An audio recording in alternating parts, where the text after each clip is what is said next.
So like all plant people, I'm obsessed with propagating. I'm sure you are if you're watching this video.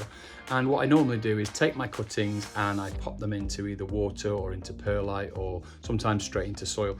So what I've been always wanting to do for quite a long time now is to get one of the misting systems. So I've bought the Extreme 40, and in this video I'm going to show you how to set it up, or how I set it up, and we'll see if it is an improvement on my normal ways of working.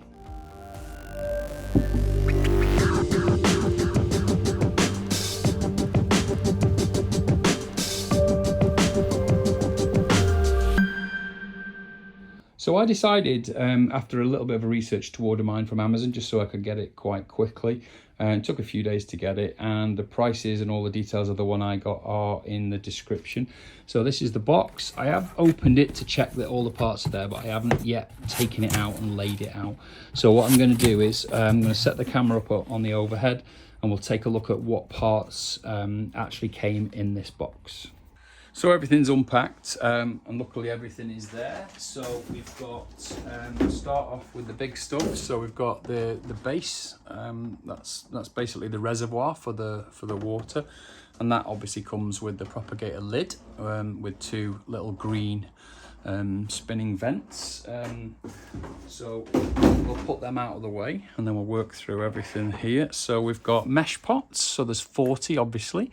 And we've got these, which are the discs that pop out, and these discs are the things that hold the cuttings. So they basically go like this, and then into the slots in the support tray. So not in there, like that. So just put that one out of the way. So there's 40 of them. That's absolutely fine. There's the pump itself. So this is the pump that does the spraying.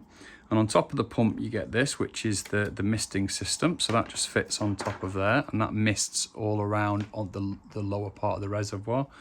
And then there are a couple of little things to fit onto that. So there's a kind of a little filter thing there that then gets this cover on it. And that basically means that nothing's getting sucked into the pump inside. So you basically just fit that on like that. So, oops, just threw it all away. So here we are again. So fit that on like that. And then another easy bit is just the feet. So the feet come on a little rack like this, and the rack just goes in there like so, which means you can then do your little sucker feet like this.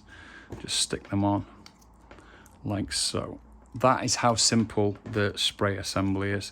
There are some instructions for or safety instructions really for the pump itself, because obviously it's an electrical item with a plug. So let's just seat that into the reservoir. So we literally just take the reservoir, just going to wet the end of each of these, and we just seat this neatly down inside it, and then on a flat surface, just have to make sure it's completely flat. And we just press it down like so, and that completely sticks it to the base. Now, what's great about this is that each corner of the reservoir has got these little grooves, which allow cables to come out, because one thing that you don't get with this kit is any kind of heating system. So I'm going to put a fish tank heater in there and heat the water up to about 25 degrees permanently. Now you don't get that, as I've said. So wire goes out the corner like so, and then you simply grab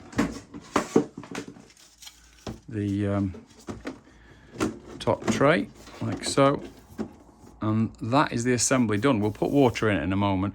The logic of this is, now you take one of these cuffs, you put a cutting in there, which we'll do later on, pop it into the net pot, and that goes in to each of these slots. And here you can see me doing 40 of them in rapid succession. So bit of good old time lapse is always a winner, I find. So I decided while I was doing this bit that I wasn't going to plop them in flat like this. What I was going to do is this until they're ready to be loaded up. which means they're all in and available, but you're not going to struggle to get them out of the net pot. If you do them like this and wait, and when you come to get them out, it's a bit of a dig. So if you just put them in like that until they're in use, that's a really good way of just, you know, keeping everything together, but not struggling to get it out when you need it. So I went and got some lukewarm water, and then you're supposed to fill it up to just below the level of the jets. So I'm going to cover the pump completely, like so, and then even a little bit more, so it's got a little bit of leeway. And then in theory, that is everything set up. So now you can test the pump, and the way you do that is basically you just plug it in. So before I do that, the best thing to do is just pop the lid on, simply because it's going to spray. So if I just plug it in, and you should be able to see through there, if it doesn't spray too far.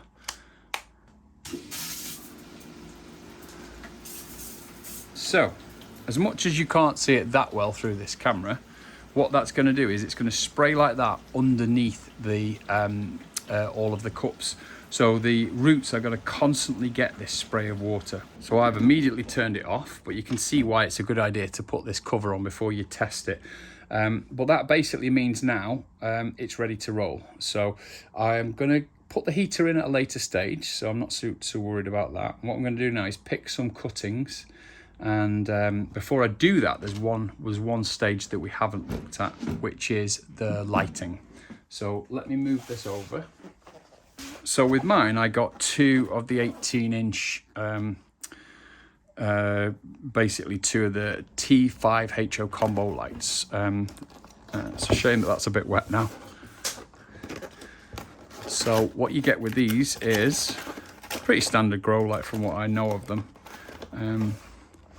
Got a good reflector on them, as you can see, and tip everything out.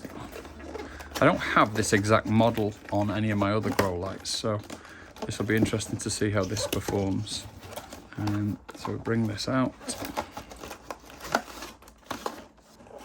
So I'll just do the one, and what I'll do is I'll bring the reservoir back, just to show you that it's got a groove in the top already for this. So if I plug this in, and then basically pop it here, that is how it sits. So 3, 2, 1, and there you go. So it's not the, I mean, I don't know whether I can show you this. It's not the brightest one. They're only little, but you get 2 of them. So one here, and we're going to have one sat here. And we can like do some cable management, so they're tucked in around the back there. But that is the assembly. That's pretty much how it's going to work. And the next thing I'm going to do is I'm going to go and pick some cuttings, and then we'll come back and we'll load it up, and we'll see how they go over the next month or so. So next bit is to put some stuff in. So I went ahead and I just went around the studio and picked some Aroids, and then I went around the garden and just picked a wide range of plants. The reason being is I don't want it to just be one type. I just wanted 1 or 2 types. So I've picked up some begonia, I've picked up some salvia, I've picked up some plectranthus here, some persicaria, and 2 types of persicaria. And then from an Aroid point of view, oh sorry, there's another begonia there. So this is a cut down version, not cut down version, this is a cut down begonia luxurians. And then some Aroids here. So I've gone for an Epipremnum pinnatum variegata. I've gone for a Cebu blue. I've put in a white princess. I've put in a Burley Marks variegated, another type of Epipremnum variegated. So I really went for a wide range of things. Like over here, I've got some different things to try. So I've rolled up a begonia leaf just to see what happens there. So as you can see, a wide range of you know, things like pilea, all kinds of mixed up plants. So I've got a good mix of aroids and more traditional garden plants, as I would call them. So what we'll do is we'll let it cook for a couple of weeks, and then we'll just take a look at what does well, what fails, and whether it's worth having one of these things. Okay, so are you ready for this? I've turned off the water. One big tip for you is turn your water off, or you will get absolutely covered. If you leave it on and take the lid off, you're gonna get sprayed everywhere. I've probably already said that, I would have thought, but anyway. So the first one we'll look at is this one here. So this is Persicaria Red Dragon. Now, are you ready for this? I've already seen this.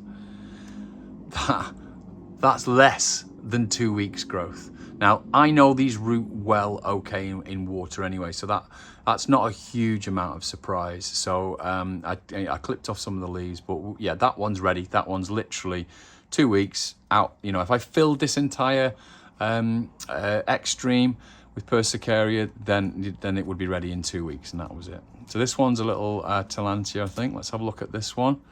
So that from the base there has literally given me like a, what's that, about 15, 18 centimeters of roots. So again, another success, another type of plant. So I don't think I'm gonna have any major problems with using this for my more standard one. Let's have another look at the other Persicaria.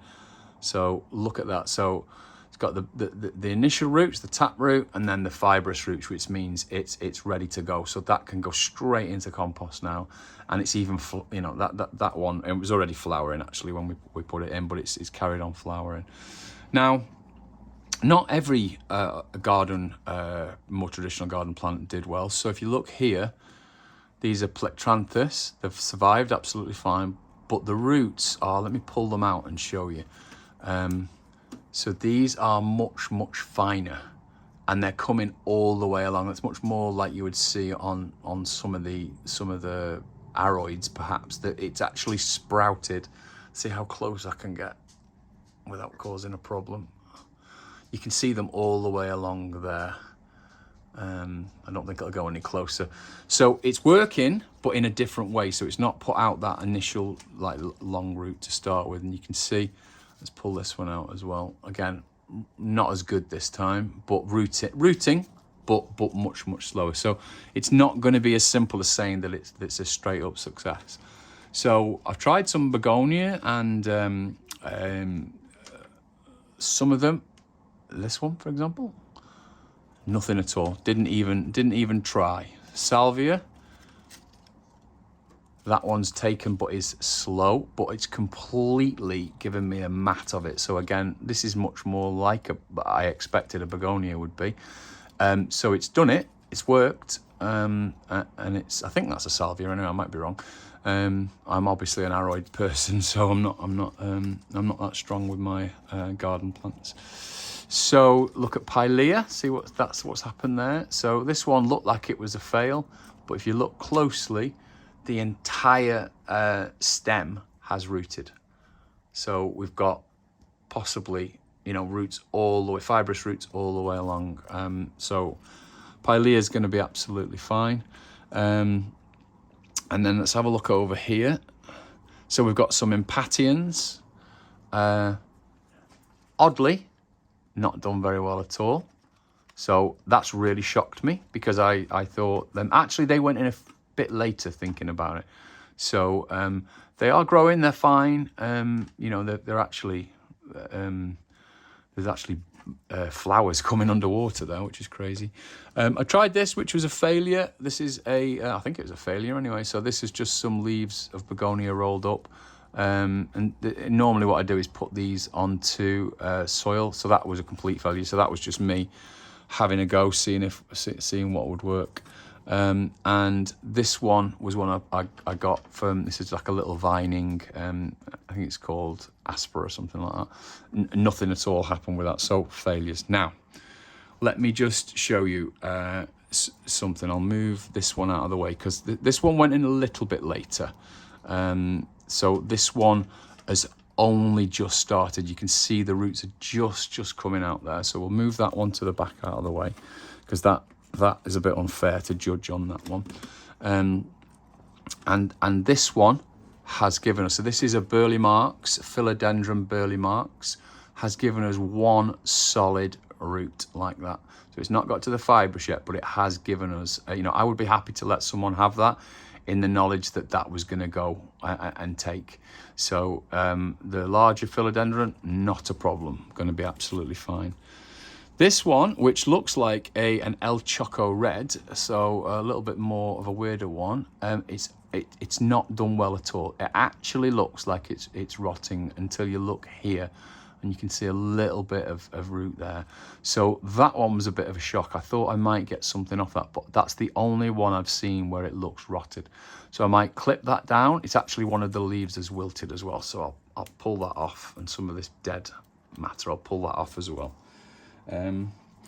So that one probably classed as a failure. So let's get on to some of the crazy stuff. So let me show you this one. So this is an Epipremnum pinnatum Cebu blue. So this is from the island of Cebu. Those of you that know it well, it used to be a rare plant. Now it's very, very common. It's in tissue culture, so everybody's got it. But look at that. I mean, that is insane. So it's given me an entire length like that, plus all of these other roots, and it's going everywhere from all parts of the stem. Now look even here. Now this doesn't happen, you know, this doesn't happen when you're rooting it just in water. So it is throwing out whatever it can. It's just chucking out roots as fast as it can. So Aroids looking like they're going to be a huge success in here. Now bear in mind, we put a fish tank heater in, so it's basically spraying warm water on these. So it's like a hydroponics, fully warm hydroponic setup. Epipremnum pinnatum, so another pinnatum, not as strong by any stretch, but fully rooting. So it is coming out, getting it above the water line and below as well, or below the ring line. So definitely doing it, but just a bit slower on that one. And then a couple more. So these two, this one and this one, which are Epipremnum pinnatum. This is weird, look. So same plant almost. Just a little chunk with, you know, with one leaf or two leaves in this case. One, nothing at all, just literally just sprouting. So why that would happen, I have no idea. That just shows it's in the genes of the plant, whether it wants to do it or not. This one, absolutely crazy. So, you know, I've got roots off roots there, and it's, you know, I could have planted that within a week.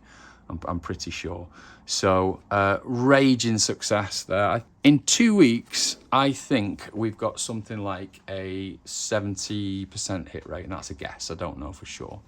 But what I can say, and what I can say confidently, is this is much more of a success than I expected it to be. So I would heartily recommend this for anyone who wants to propagate fast. I'd recommend it for, again, this is just a couple of weeks. So, you know, some of these I would have expected a month or 2 months before we get anything out of them anyway, so it's a little bit unfair. So I will do an update video in a couple of months' time, but for now, I'm going to change this round. I'm going to take out the ones that are rooted, and I'm going to move on to some newer stuff and see what we can do. But my rating so far, 5-star, amazing piece of equipment. And with the addition of the heater, I don't know what would have happened if I didn't put the heater in there, but really, really, you know, amazing start for us. I hope you're enjoying these videos, and if you are, please give us a thumbs up. It does help us to get in front of other people that like this kind of content. And if you're liking it enough to give it a thumbs up, then subscribe to the channel. Hit that bell so that you know when I drop new content, which is most weeks. I'm going to try and probably keep going through winter this year. I stopped last year because I got so depressed after the massive crushing -6s in the garden, 5s and 6s. So this year I'm going to try and keep my Aroid garden going and keep telling you what I'm doing and giving you updates through the colder weather. So stay tuned for some of that, and obviously my indoor Aroids don't really care. Have a great week and see you all soon.